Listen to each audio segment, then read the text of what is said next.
Sir आपने ना sleep के बारे में बात की कि अगर आपकी स्लीप प्रॉपर नहीं है तो भी आपको चांसेस हैं कि आपको गॉल ब्लैडर स्टोन हो जाए। जो लोग नाइट शिफ्ट में काम करते हैं उन वो भी ज़्यादा प्रोन होते हैं? बिल्कुल, आपने बहुत सही क्वेश्चन पूछा है और मैं चाह रहा था कि आप ये क्वेश्चन पूछो। जो लोग लेट नाइट शिफ्ट काम करते हैं, ऐसे लोगों में ना एक कभी आपने सुना होगा या न बहुत सारे दर्शक जानते भी होंगे इस बात को कि हमारे बॉडी में एक तीसरी आँख है, पीनियल ग्लैंड बोलते हैं उसको। हुँ। ये लाइट से अफ़ेक्ट होती है, डीप सीटेड ब्रेन के अंदर होती है। ओके। अब चारों तरफ आप अंधेरा कर दो, हुँ। तो वो जो पीनियल ग्लैंड है, वो सेंस कर रहा है कि अभी रात है। ओह! और लेट नाइट जब हमारा सोने का टाइम है, हुँ। उस टाइम पे आपकी पूरी लाइट जली हुई है। उसको सेंस हो रहा है कि लाइट जली हुई है मतलब अभी टाइम सोने का नहीं है। नहीं। आपकी स्लीप साइकिल पूरी डिस्टर्ब रहती है। इसको सर्केडियन रिदम भी बोलते हैं ना, ओके। ठीक है? तो ये रिदम डिस्टर्ब होती है। हुँ। जब ये रिदम डिस्टर्ब होगी, तो आपकी सारी मेटाबॉलिज़्म डिस्टर्ब होगी। ऐसे लोगों में डाइजेशन की प्रॉब्लम होगी। ट्रू। रात को काम करने वाले लोगों का फ्लूइड इंटेक भी कम हो जाता है। और ऐसे लोगों को कॉन्स्टिपेशन भी बहुत ज़्यादा होता है। तो कॉन्स्टिपेशन और साथ के साथ ये स्लीप डिस्टर्बेंस बहुत सारी चीज़ों की वजह से कई बार एसिडिटी भी होगी। उनको पहले से अगर गॉल स्टोन है तो उनको बार-बार लगेगा कि मुझे एसिडिटी हो रही है। वो फिर नॉर्मल दवाई या ओवर द काउंटर कुछ जाके दवाई खाते रहेंगे और उनको ये पता नहीं चल पाएगा कि गॉल ब्लैडर स्टोन पहले से है। कई बार वो एग्रेवेट भी हो सकती है। ओके। सर अभी आपने ना लिक्विड मेंशन किया कि इन लोगों का जो नाइट शिफ्ट में काम करते हैं उनका लिक्विड इंटेक भी बहुत कम हो जाता है। तो क्या डिहाइड्रेशन की वजह से भी गॉल ब्लैडर ट्रिगर हो सकता है स्टोन? डिहाइड्रेशन की वजह से बिल्कुल हो सकता है। मैंने आपको बताया पहले ही थोड़ी देर पहले बताया था कि बाइल का कंपोज़िशन 90 टू 95% वाटर है। तो अगर आपने वाटर कंटेंट कम कर दिया, तो बाइल के जो और कंपोनेंट है, वो तो फिर सैचुरेटेड हो गई ना, तो फिर वो स्टोन फॉर्मेशन कर सकता है। Although direct correlation kidney stone में ज़्यादा है, डिहाइड्रेशन की वजह से, गॉल ब्लैडर में कम है, फिर भी बाइल का कंपोज़िशन है 90% वाटर, तो बिल्कुल हो सकता है। ओके। सर अभी तक तो हमने जो बात की है, हमने समझा कि गॉल ब्लैडर स्टोन बनता कैसे है, क्या-क्या इसके मेजर कॉजेज़ होते हैं। अब हम थोड़ा सिम्पटम्स के बारे में बात करते हैं क्योंकि लोगों को पहचाने वो कैसे कि उनकी बॉडी में गॉल ब्लैडर स्टोन जैसी कोई चीज़ फ़ॉर्म हो रही है। तो क्या मेजर सिम्पटम्स होते हैं जो उनको इग्नोर नहीं करने हैं? देखिए, सबसे पहला ऐसे भी कोई भी सिम्पटम आपके बॉडी में है, जिसको आप कई बार एसिडिटी का नाम देते हो। एसिडिटी हो रही है, हर्ट बर्न हो रहा है, खाने के बाद थोड़ा-सा दर्द हुआ इंडाइजेशन फ़ील ऊपर, हो रहा है। इंडाइजेशन फ़ील हो हुँ। रहा है। तो जब भी आपको अपर एब्डोमेन ऊपर की तरफ दर्द हो, स्पेशली अगर पूरे एब्डोमेन को 6 पार्ट पार्ट्स में में 9 डिवाइड करें। पार्ट्स में डिवाइड करें, हुँ। 9 पार्ट्स में, तो अपर एब्डोमेन इवन अगर आप सिंपली नॉर्मल लोगों को जो मेडिको नहीं है, क्लिनिशियन नहीं है, नॉर्मल अगर हम एब्डोमेन को 4 पार्ट में बाँटे, ऐसे ही 2-2 तो राइट साइड अपर एब्डोमेन और राइट साइड अगर पेन हो रहा है, दर्द बार-बार हो रहा है, ये दर्द अगर आपका पीछे की तरफ जा रहा है, बैक में। बैक में, हुँ। अगर आपको फ़ील हो रहा है, तो ये हो सकता है सिम्पटम्स कि गॉल स्टोन का पेन जो दर्द हुआ ना, ये सिम्पटम्स गॉल स्टोन का दे सकता है आपको। दूसरा, कुछ भी अगर आप खाना खाते हो और उसमें अगर फैट का कंटेंट थोड़ा-सा ज़्यादा है, तो अगर उस टाइम पे ये दर्द प्रेसिपिटेट हो रहा है, तो भी एक कारण हो सकता है। बट ये दोनों में कॉमन है। Normal gastritis, peptic ulcer disease अगर पेट के अंदर कुछ अल्सर है, उसमें भी हो सकता है, गॉल स्टोन में भी हो सकता है। तो ये टाइम होता है कि आप एक बार क्लिनिशियन के पास में जाएँ, इवैल्यूएट कराएँ कि आपको कहीं गॉल स्टोन की समस्या तो नहीं है। अगर गॉल स्टोन नहीं है, फिर उसका दूसरा उपचार होता है। ओके। सर अभी जो आपने सिम्पटम्स बताए हैं कि आपको बैक में पेन हो सकता है, आपको एब्डोमेन में पेन महसूस हो सकता है। क्या ऐसे कुछ केसेस भी होते हैं जहाँ कोई सिम्पटम्स दिखाई ना दें लेकिन फिर भी बॉडी में गॉल स्टोन बन रहा हो? वेरी गुड, बहुत अच्छा क्वेश्चन है। अगर मैं आपको बताना चाहूँ, बहुत सारे गॉल ब्लैडर स्टोन जो इनिशियल फेज़ में बनते हैं, वो साइलेंट होते हैं। उसको कई बार साइलेंट स्टोन भी बोलते हैं। बट साइलेंट स्टोन अगर आपको सिम्पटम्स नहीं दे रहा है, इसका मतलब ये बिल्कुल भी नहीं है कि वो खतरनाक नहीं हो सकता है। साइलेंट गॉल स्टोन वो अभी शांत बैठा हुआ है। एक वो पॉकेट के अंदर है और बाइल वहाँ से बार-बार सिक्रीट हो रही है नीचे की तरफ। वो स्टोन कभी भी नीचे से आके आप समझो, लीवर से 2 डक्ट आई, गॉल ब्लैडर एक स्टोरेज ऑर्गन है, बाइल सिक्रीट होके वहाँ पे आया, उसकी डक्ट निकल के और एक सीबीडी बनाई। तो अगर इस गॉल ब्लैडर के अंदर स्टोन है, वो नीचे सरक के गॉल ब्लैडर के नेक पे आ सकता है। अच्छा, वो बॉडी के अदर पार्ट्स में भी जा सकता है? बिल्कुल जा सकता है। ओके। होता क्या है कि गॉल ब्लैडर में बाइल जो स्टोर्ड हुई, तो बहुत सारी हार्मोन है, फूड जब आपका इंटेक डाइजेस्टिव सिस्टम में गया तो वहाँ से हार्मोन रिलीज होकर और गॉल ब्लैडर को कॉन्ट्रैक्ट कराता है, सो दैट जो स्टोर्ड बाइल है वो डाइजेस्टिव सिस्टम में आ जाए। उसी दौरान जो स्टोन है वो आके उसके नेक पे अटक सकती है, और बाइल स्टोर्ड होता है लेकिन साथ में इस ऑर्गन में बहुत म्यूकस, बहुत सारी चीजें सेक्रीट हो रही होती है, वो बाहर नहीं आ पाएगा जब आपने उसका पैसेज बंद कर दिया। तो साइलेंट स्टोन जब सिम्टम्स देगा तो कई बार वो बहुत सीवियर सिम्टम्स हो सकता है, नेक पे अटक सकता है, नीचे सीबीडी में अटक सकती है, जो प्रॉपर एक ampulla sphincter of Oddi, ampulla waiter वहाँ पे अटका तो सीवियर प्रॉब्लम पेनक्रेटाइटिस भी हो सकती है, जिसके बारे में बाद में हम आपको बताएंगे कि क्या क्या कॉम्प्लिकेशन हो सकता है। तो ये साइलेंट स्टोन कई बार पहला प्रेजेंटेशन ही इनका सीवियर हो सकता है। मतलब जरूरी नहीं है कि आपको सिम्टम्स ना दिखे, कभी कभार ऐसे भी हो सकता है कि जब भी आपको सिम्टम दिखेगा एकदम सीवियर होगा बिल्कुल हो सकता और है, आपको हॉस्पिटल जाना पड़ जाए। बिल्कुल हो सकता है। साइलेंट स्टोन कई बार बहुत सीवियर सिम्टम्स भी आपको दे सकता है, हॉस्पिटलाइजेशन करा सकता है और आपकी बीमारी को बहुत लंबा खींच भी सकता है। आपके पास ऐसे पेशेंट्स आते हैं जो एकदम सीवियर पेन में हो और आके आपको पता चला हो कि अरे इनको तो गॉल ब्लैडर स्टोन है? बिल्कुल बिल्कुल, बहुत सारे ऐसे यंग पेशेंट यंग। जिनको गॉल स्टोन है, 2 साल 3 साल 4 साल से बार बार वो फॉलो अप करके बार बार साइज देख रहा है, सर बढ़ा नहीं बढ़ा, कुछ नहीं हो रहा है, सडन वो आए पेनक्रेटाइटिस लेके कि बहुत सीवियर वाला पेनक्रेटाइटिस। सर इसके बारे में थोड़ा एक्सप्लेन करिए, क्या होता है? देखिए, गॉल ब्लैडर के अंदर स्टोन बना, वहाँ पे बहुत टाइम तक रहा, इसके 2 फेट हो सकते हैं। आप कभी देखोगे अल्ट्रासाउंड की फाइंडिंग, नॉर्मल जो भी गॉल ब्लैडर स्टोन के हमारे पेशेंट होंगे उनको बताना चाहूँगा मैं कि अल्ट्रासाउंड में ना 2-3 चीज़ें बहुत कॉमन होती है गॉल ब्लैडर स्टोन के पेशेंट में। गॉल ब्लैडर स्टोन के अंदर मल्टीपल कैलकुलाई होंगे छोटे-छोटे से, या फिर एक लार्ज सिंगल बड़ा सा स्टोन हो सकता है। ये 2 फाइंडिंग आप कॉमन देखते होंगे। अब गॉल ब्लैडर एक पियर से पैसे ऑर्गन है और एक नेक है जो सीवीडी में ड्रेन कर रही है बाइल को, जो स्टोर्ड बाइल है। अगर आपका मल्टीपल छोटे-छोटे कैलकुलाई है, वो जैसे ही गॉल ब्लैडर कॉन्ट्रैक्ट किया वो नीचे आसानी से आ जाएगा छोटा कैलकुलाई। वो कैलकुलाई आके और जो सीबीडी जो कॉमन इनका पाथवे है जो डाइजेस्टिव सिस्टम में एंटर करता है, पाइपलाइन समझो आप, उसको ब्लॉक कर दिया। ब्लॉक किया, इधर से पेनक्रियाज जो पेनक्रियाटिक जूस हमें भेजने वाला है डाइजेस्टिव सिस्टम में, वो भी ब्लॉक हो गई। अब ये जूस जो है ना बाहर तो बहुत अच्छा काम करता है लेकिन अपने ही ऑर्गन को बहुत ज़्यादा डैमेज करता है, और आपने उसके पैसेज को बंद कर दिया, उसे स्टोन नीचे सरक के आई, पेनक्रियाटिक जूस आना इधर से बंद हो गया, ब्लॉक कर दिया उसके ओपनिंग को। अब ये जो पेनक्रियाटाइटिस होगी वो कितनी सीवियरिटी होगी, ये उस टाइम पे बहुत सारी स्कोरिंग सिस्टम होती है, उसके थ्रू जब पेशेंट कभी ऐसा आया तो जो छोटे छोटे स्टोन है ये पेनक्रियाटाइटिस करा सकता है, माइल्ड पेनक्रियाटाइटिस करा सकता है, सीवियर करा सकता है, और सीवियर में इसकी मोर्टेलिटी बहुत हाई होती है।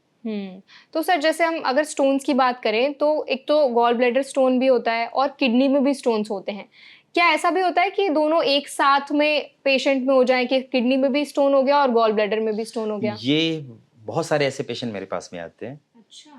जिसमें कई बार ये इंसिडेंटल फाइंडिंग आती है कि गॉल ब्लैडर स्टोन भी है, किडनी स्टोन है, एक साथ, और बहुत सारी क्वेरी होती है। कई बार वो क्लिनिशियन डॉक्टर से अच्छे तरीके से सेटिस्फाई नहीं हो तो इनको बहुत सारे लोग बताने वाले भी होते हैं, चाय पे चर्चा जैसे होती रहती है। बिल्कुल, ठीक है ना। तो ऐसे केसेस में जो प्रॉपर, मतलब मैं रिसर्च की बात करूं तो पेशेंट डाटा से रिसर्च एंड फॉलो अप में तो डायरेक्ट कोरिलेशन नहीं है कि गॉल ब्लैडर स्टोन जिसका बना है उसका किडनी स्टोन भी बन सकता है, क्योंकि दोनों के स्टोन फॉर्मेशन का कॉज बिल्कुल डिफरेंट है। पहले आपको बताया मैंने, cholesterol, bilirubin, these are the 2 most common thing जो गॉल ब्लैडर स्टोन में बनता है।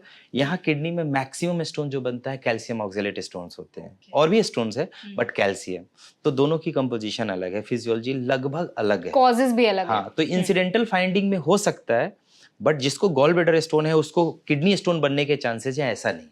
ओके, मतलब गॉल ब्लैडर स्टोन की वजह से किडनी स्टोन बनेगा ऐसा कोई कनेक्शन नहीं है? ओके सर, जब हम गॉल ब्लैडर स्टोन की बात करते हैं, अगर किसी को ऐसे सिम्टम्स दिख रहे हैं, उनको फील हुआ कि उनको पेन हो रहा है या फिर जो आपने सिम्टम्स मेंशन किए वो कुछ सिम्टम्स उनको दिखाई दे रहे हैं, क्या ऐसे डायग्नोस किया जाता है? क्या पहले स्टेप्स होने चाहिए पेशेंट के? आपके माध्यम से मैं बताना चाहूँगा आपके दर्शकों को, जब भी पेट के अंदर कोई भी प्रॉब्लम हो रही है और बार-बार हो रही है दर्द, और कई बार आप कोरिलेट कर लेते हो खाने-पीने से, लेकिन अगर ये बार-बार आपको बॉदर कर रहा है, परेशान कर रहा है, तो प्लीज़ आप सेल्फ मेडिकेशन ना करें, ओवर द काउंटर ड्रग्स ना लें। आप किसी भी आस-पास के अच्छे कोई भी डॉक्टर होंगे, उसके पास जाएँ, प्रॉपर इवैल्यूएट कराएँ। और आजकल क्लिनिकल एग्ज़ामिनेशन का एक थोड़ा-सा एक्सटेंशन है कि अल्ट्रासाउंड करा लो आप। Ultrasound is the best way, जिस समय गॉल स्टोन को बहुत ईज़िली पिकअप कर लिया जाता है। तो गॉल ब्लैडर स्टोन को बहुत जल्दी आइडेंटिफ़ाई अगर करना है, बार-बार सिम्पटम्स हो रहा है, तो आप अल्ट्रासाउंड, एक बेसिक अल्ट्रासाउंड कराएँगे, उसमें गॉल स्टोन पता चल जाता है। ओके, सो यही अल्ट्रासाउंड से आपको पता चल जाएगा कि आपको गॉल जी। स्टोन है या नहीं है। सर, जब गॉल स्टोन के बारे में बात करते हैं तो बहुत बार ये भी बोला जाता है कि बैड ब्रेथ से उसको कनेक्ट किया जाता है। तो ऐसा भी कुछ होता है कि जिन लोगों को गॉल स्टोन है उनका ब्रेथ उसमें लाइक उनकी स्मेल या कुछ ऐसा बैड ब्रेथ की प्रॉब्लम उनको फेस करनी पड़ती हो? देखिए, अगर किसी को बैड ब्रेथ है, मतलब हुँ। पहले स्टोन हुआ फिर बैड ब्रेथ या स्टोन, ये तो कभी कोरिलेट करने की चीज़ नहीं होती। Okay. Common cause bad breath का पुअर ओरल हाइजीन ही है। अच्छा, मतलब गॉल स्टोन बहुत से कोई पुअर है। कनेक्शन नहीं है। हो सकता है अगर गॉल स्टोन की वजह से अगर डाइजेशन की प्रॉब्लम आपको बार-बार हो रही है, बाइल सही से नहीं पहुँच पा रहा है, हुँ। ठीक है? जो स्टोर्ड बाइल है और आपने फैटी मील ले रखा है, डाइजेशन की प्रॉब्लम हुई, तो वो डाइजेशन प्रॉपर ना होने की वजह से जो लिपिड स्टोर ज़्यादा रह रहा है आपके जीआई ट्रैक्ट में, तो फर्मेंट होके बैक्टीरियल ओवरग्रोथ होके कई बार हैलिटोसिस करा सकता है। ओके। बट हैलिटोसिस का major cause gall bladder stone नहीं हो सकता है। मतलब कभी-कभी कुछ हो सिचुएशंस सकता है, में पॉसिबल तो है। पॉसिबल है ओके। बिकॉज़ ऑफ इंडाइजेशन की प्रॉब्लम्स। क्योंकि सारी चीज़ें हमारे गट से कनेक्टेड है और यस। कहीं न कहीं गट हमारी बॉडी में हर एक जगह पर इफ़ेक्ट दिखाई देता है अपना। ऑल्सो हमारा सर गट स्टार्ट ही होता है इसोफेगस, यहाँ यस। से खाया हुँ। और फिर वो स्टमक, फिर इंटेस्टाइन, जहाँ पे सारा खाना हमारा पड़ा हुआ है। तो आएगा बैड ब्रेथ, गैस बनेगा, आएगा। बिल्कुल। सर ऑल्सो बहुत सारे लोग ना डाइट्स अलग-अलग तरीके की फ़ॉलो करते हैं। पहले तो हमने नॉन-वेज और वेजिटेरियन डाइट की बात की थी। कीटो डाइट्स भी आजकल लोग बहुत फ़ॉलो करते हैं और इंटरमिटेंट फास्टिंग लोग करते हैं। तो ये जो स्टाइल्स हैं, इनका कुछ गॉल ब्लैडर स्टोन बनने में कुछ कंट्रीब्यूशन होता है या क्या कनेक्शन है? ये क्वेश्चन मैं थोड़ा और पहले एक्सपेक्ट कर रहा था क्योंकि आपके दर्शक सबसे पहले यही जानना चाहेंगे। अच्छा। देखिए, गॉल ब्लैडर स्टोन जो बनने का प्रोसेस होता है ना, उसमें एक जो प्रोलॉन्ग फास्टिंग है, ये भी बहुत बड़ा रीज़न है। ज़्यादा देर तक प्रोलॉन्ग्ड फास्टिंग। ओके। इसमें होता क्या है कि गॉल ब्लैडर में बाइल स्टोर्ड है आपका। आपने बहुत देर तक फास्टिंग कर रखी है, आपका फूड आया नहीं, गॉल ब्लैडर को स्टिमुलस मिला नहीं बाइल जीआई ट्रैक्ट में लाने के लिए, आपके इंटेस्टाइन में लाने के लिए।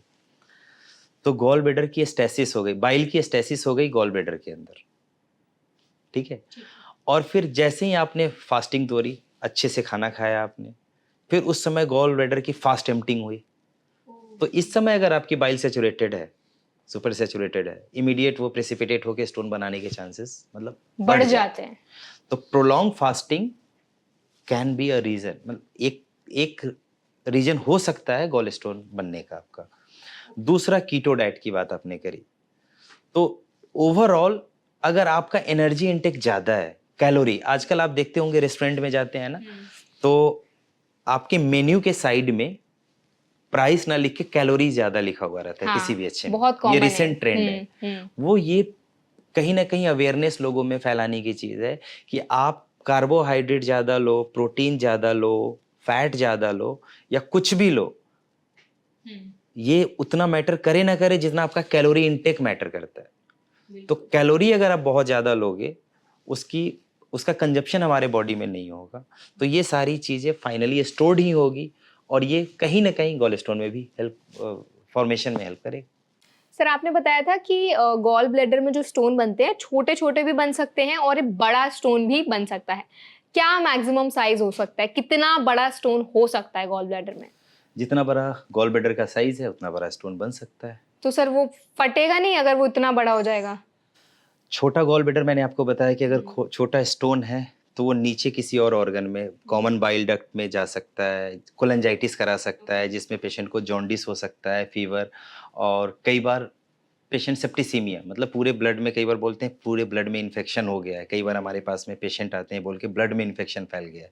तो सेप्सिस ये कॉज़ करा सकता है, high grade fever, jaundice, pen abdomen. छोटे स्टोन, और पेनक्रेटाइटिस करा सकता है।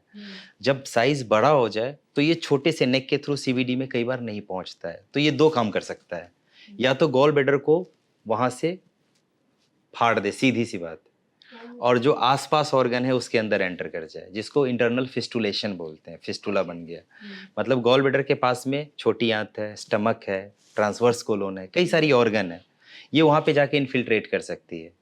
ये लीवर का ही सीबीडी में इन्फिल्ट्रेट कर सकता है और ये फिस्टुला बना सकता है, कनेक्शन बना सकता है। मतलब ये सीरियस है Yes, एक्चुअल में। मतलब 4-5 सेंटीमीटर स्टोन मैंने ऑपरेट किए हैं, निकाला है, लेकिन वो कॉम्प्लिकेशन उसमें बहुत ज्यादा हाई रहता है। और इतना बड़ा स्टोन कई बार गॉल ब्लैडर, मतलब लैप्रोस्कोपिक सर्जरी जो आजकल रिकमेंडेड सर्जरी है, गोल्ड स्टैंडर्ड, कई बार बहुत मुश्किल हो जाता है ऐसे केसेस में करना। तो पेशेंट की जान का भी रिस्क रहता है ऐसी कंडीशंस में? बिल्कुल, गॉल ब्लैडर अगर फट गया तो उसकी जो बाइल जब तक गॉल ब्लैडर सीबीडी उसकी अपने पाइपलाइन, ब्लड जब तक आपके ब्लड वेसल्स में है तब तक ठीक है, वैसे ही बाइल अपने बिलियरी ट्री में है तब तक ठीक है। अगर वो रप्चर होके पूरे पेट में आया तो एक पेरिटोनाइटिस, बिलियरी पेरिटोनाइटिस बोलते हैं, वो तो लाइफ थ्रेटनिंग कॉम्प्लिकेशन हो सकती है। बिल्कुल, मतलब बड़ा स्टोन किसी दूसरे ऑर्गन में डायरेक्ट इन्फिल्ट्रेट कर सकता है। ओके वहां से सर, बहुत से ऐसे लोग हैं जो उनकी ये कंप्लेन रहती है कि अगर गॉल ब्लैडर में स्टोन है या उनको कोई भी गॉल ब्लैडर में कोई इशू है, अदर प्रॉब्लम्स हैं, तो विटामिन की डेफिशिएंसी हो जाती है। एक्चुअल में ऐसा होता है? जो फैट सॉल्युबल विटामिन है उसकी डेफिशिएंसी हो सकती है, क्योंकि अगर गॉल ब्लैडर में स्टोन है और बाइल का प्रॉपर फ्लो नहीं हो रहा है, बहुत लंबी डिजीज खिंच गई है, पेनक्रेटाइटिस भी ऐसे पेशेंट में कई बार हो जाता है, तो इन लोगों में फैट सॉल्युबल विटामिन की डेफिशिएंसी हो सकती है, जैसे कि विटामिन डी डेफिशिएंसी हो सकता है। ओके, तो मतलब ये पॉसिबल है कि आपको डेफिशिएंसी हो जाए? सकती है, ओके, बट आजकल विटामिन डी डेफिशिएंसी के बाकी और रीजन बहुत ज्यादा है। क्या क्या रीजंस हैं? सन एक्सपोजर बिल्कुल भी नहीं है हमारा डाइट डू यू पे थिंक कि ऑफिस कल्चर का भी इसमें कहीं ना कहीं कोई यस, रोल ये है? ऑफिस एसी सारा रोल तो है ही, हमारा सन से एक्सपोजर होता कहाँ है। वो इस सुबह हम एंटर करते हैं और फिर हम रात में जाते हैं, तब तक तो सनलाइट चली जाती है। बस सर, ऐसा भी कुछ होता है कि पर्टिकुलर किसी आवर्स की सनलाइट लेना हमारे लिए हेल्पफुल रहती है, यूजफुल रहती है? कितने घंटे की सनलाइट हमें लेनी चाहिए, और दिन का कौन सा ऐसा टाइम है जो अगर उस टाइम पे हम सनलाइट लेते हैं तो हमारे लिए वो बेनिफिशियल है? मैम देखो, आप 12 ओ क्लॉक जो एकदम इंटेंस धूप होती है वो तो हम ले नहीं सकते ना, वो तो सनबर्न तुरंत स्टार्ट हो जाएगा। तो जनरली अर्ली मॉर्निंग का जो सन बाथ होता है दैट इज मोर बेनिफिशियल, उस समय यूवी रेज और बाकी सब रेडिएशन भी थोड़ा कम होता है। तो जो लाइट्स ये अर्ली मॉर्निंग का जिसको आप आसानी से ले सको वो बेहतर होती है। ओके सर, अभी तक हमने गॉल ब्लैडर को बहुत अच्छे से समझा है, उसके क्या रोल्स होते हैं, किन वजहों से स्टोन हो सकता है और क्या क्या मेजर सिम्टम्स हैं जो पेशेंट को इग्नोर नहीं करने हैं। अब हम बात करते हैं थोड़ा ट्रीटमेंट के बारे में, क्योंकि हमारी जो ऑडियंस है वो ट्रीटमेंट के बारे में काफ़ी देर से इंतज़ार कर रही होगी, तो हम थोड़ा ट्रीटमेंट के बारे में बात करते हैं। अगर हम किडनी स्टोन की बात करें तो अक्सर ऐसा होता है कि किडनी का जो स्टोन होता है वो फिल्टर होकर यूरिन के थ्रू निकल जाता है, लेकिन गॉल ब्लैडर का जो स्टोन होता है उसको मोस्टली केसेस में ऑपरेट ही करना पड़ता है। तो क्या ऑल्टरनेटिव भी इसके कुछ ऑप्शंस है? कैसे इसको ट्रीट किया जा सकता है? क्या क्या ऑप्शंस अवेलेबल हैं? देखिए, गॉल ब्लैडर स्टोन और किडनी स्टोन दोनों इंडिपेंडेंट है। गॉल ब्लैडर का काम है बाइल को स्टोर करना और डाइजेशन में हेल्प करना। किडनी मेन फिल्ट्रेशन का काम करता है, टॉक्सिक मेटाबोलाइट खून निकाल के और यूरिन आपका फॉर्म होता है। तो किडनी में जो स्टोन है उसमें हमारा प्राइमरी फोकस रहता है कि स्टोन को नेचुरल वे से निकाल दिया जाए। बट यहाँ गॉल ब्लैडर में तो जो छोटे छोटे कैलकुलस है उसको भी हम चाह रहे हैं तो वहीं पे रहो, सो दैट कि उसको पेनक्रेटाइटिस नीचे आके सीबीडी में जाके कोलेंजाइटिस ना कराए। पेनक्रियाज एस्फिंक्टर जो है हमारा, जो कॉमन एस्फिंक्टर है, वहाँ पे आके ब्लॉक करके पेनक्रेटाइटिस ना करा दे। तो छोटे कैलकुलस को भी बोल रहे हैं कि भाई तुम वहीं पे रहो कि कॉम्प्लिकेशन ना दो पेशेंट को। और दूसरा, गॉल ब्लैडर स्टोन अगर बहुत लंबे टाइम तक है तो पहले भी बताया हमने और आपके माध्यम से दर्शक को बताना चाहूँगा, कुछ जो रीजन के लोग हैं उनमें भी, जो इंडोगैंगेटिक बेल्ट और इवन क्रोनिक अगर कोलिलिथियसिस है, तो ये कैंसर का कारण बन सकता है। ऑल्दो रेयर है, बट ये डेटा बोलती है रिसर्च के थ्रू और पेशेंट फॉलोअप के थ्रू कि 70 to 80% गॉल ब्लैडर कैंसर में स्टोन होते हैं। और अगर इस स्टोन को अगर हमने नॉर्मल निकाल भी दिया तो फिर दोबारा स्टोन बनने के चांसेस है। अच्छा, फिर भी चांसेस हो जाते हैं? बिल्कुल चांसेस होता है बनने का। तो इसमें सेफ यही होता है कि आप गॉल ब्लैडर को पूरा स्टोन के साथ निकालें कि दोबारा गॉल ब्लैडर स्टोन बनने का चांस ना हो, दोबारा कैंसर के रिस्क कम हो जाए